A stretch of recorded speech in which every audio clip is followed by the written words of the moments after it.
Joshua Zirkzee is not for sale. Ruben Amorim has made it clear he's part of the grand plan for Manchester United as Rasmus Højlund is heading out. Napoli were trying to inquire about him after some big issues, but this speaks to the depth and the proper plan that the boss has got for each and every player in this team. Before we look outside to peep into what's coming, who is coming in this transfer, we know the process is on to get both a goalkeeper and a midfielder, but we should focus on what's happening within with what we have. Now, Joshua Zirkzee, proper, complete, different player, is now assured that he's the backup to Shesko, but also Mbumo and Cunha.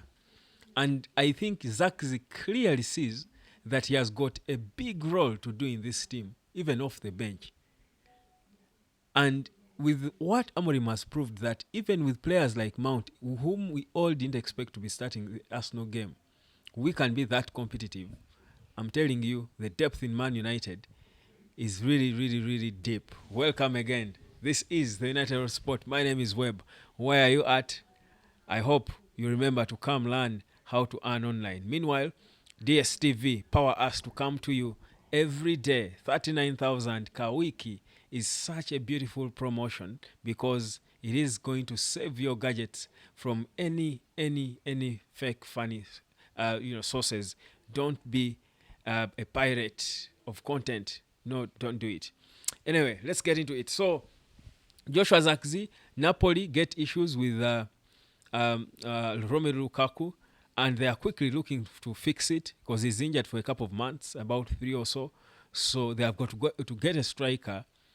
This is a guy that we know Antonio Conte loves. He really handpicked him and said, even before he arrived, he had made it clear, I'm landing, but with my striker, one, that's Romelu Lukaku, take Osimhen away. And they won the Scudetto with him instantly. So, important player for him.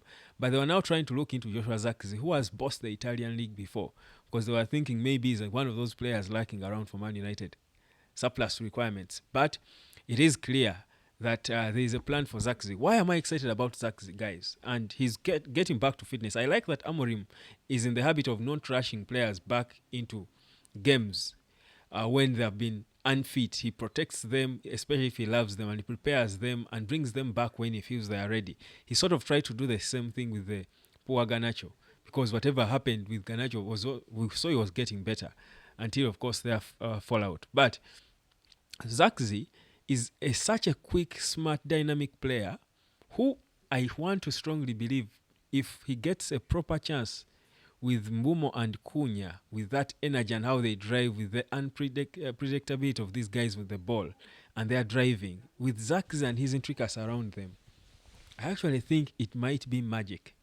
It could be magic. I just even don't know how Amorim is going to deal with all these players. I feel like you saw Mount on the pitch. Mason Mount was doing stuff on the pitch. Him, Mbumo and Cunha just leveled up. So you see that Mount's qualities are coming out because there are players close to his level next to him. That is a Champions League winner, and Amorim has been consistent. He highly rates him. Now, these are players with special qualities who had come into a poor team. They are now here with a good coach. Amorim has sieved his players and said these ones are staying. He has a plan. So this Man United has got some depth in it. I just wonder what the plan with Kobe is. It's looking unclear what's going on with Kobe because they don't look like they are trying to sell him. It doesn't look like he's happy. Otherwise, he would be trying to force a move away. The contract is not negotiated. He's there. The Kobe thing is confusing in a way. There's a bit of inconsistency around Kobe. I'm trying to dig deep to understand what's going on with the kid, because he's not playing games. He doesn't get enough minutes. Even if he has a good game, the next game he's played here and there. Are they trying to figure him out? And has he let the team take its time with him? I don't know. It's confusing. But you see the depth in the team. Now you've got Benjamin Sesko, this young boy who's just introduced into the league. You think if even the other players around are performing well, Sesko will not have pressure on him, and it will be easy for him to express himself. So I feel like we are beginning to look at a process that's going somewhere. A balanced process headed somewhere. So the signings, yes, will come in, but with what's here, I'm also wondering what's going on with Chido Obi, because he's uh, he's not being loaned out unless the process is on. He's not getting minutes. What are they planning for him? Because again, part of management is knowing which number is right, is enough, because you cannot have everyone around. These are footballers. They should be on the pitch playing football. If they are not playing football on the pitch, there's definitely going to be a problem for you. Frustrated, sad, disappointed. So you want to have you don't want to have such a dressing room. You want to have a dressing room of enough players. So what's going on with Chido? Is it there as a third option? What's going on with like I said, Kobe? So there's a bit of that. That's, I think, maybe time will tell the clarity of. But yeah, Amorim seemed impressed. So and I think now he's beginning to get the feeling that things are beginning to look good. The team wasn't boring. He even spoke about it himself. But the depth for me now has got to be used a bit more. You felt yesterday maybe he spent a minute too many, perhaps not thinking of what to do. Maybe he could have helped Mbuma and Cunha, who are trying to create the chances, but to nobody, maybe, and decide earlier. I thought the Arsenal game was a big learning step for him in terms of understanding what to do. Experience. He's a young coach, but you see the idea and what he's doing. That is really, really brilliant. And I'm sure he saw it. So this depth he has got to use right. Zirkzee was there on the bench. Could he have come in somewhere? So stuff like that. Because don't be a one-trick pony and just keep forcing it. Change a thing around because you've got the depth. Different players, different qualities. That's a thing that Amorim needs to, I think, keep improving on. But I trust that he has these players and he sees it and he knows that he has got to, and he's not afraid to make decisions.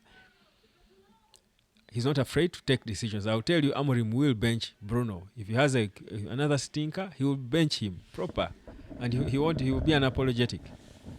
Yeah, he's about winning. So that's how you create a good atmosphere. So yeah, that's United for you. Quite an encouraging situation, I should say. Encouraging state the team is in the transfers, the business. Yeah, the process is on. The business is going on. Yeah, the business is going on in terms of transfers. It's going on. A midfielder will be got. A goalkeeper will be got.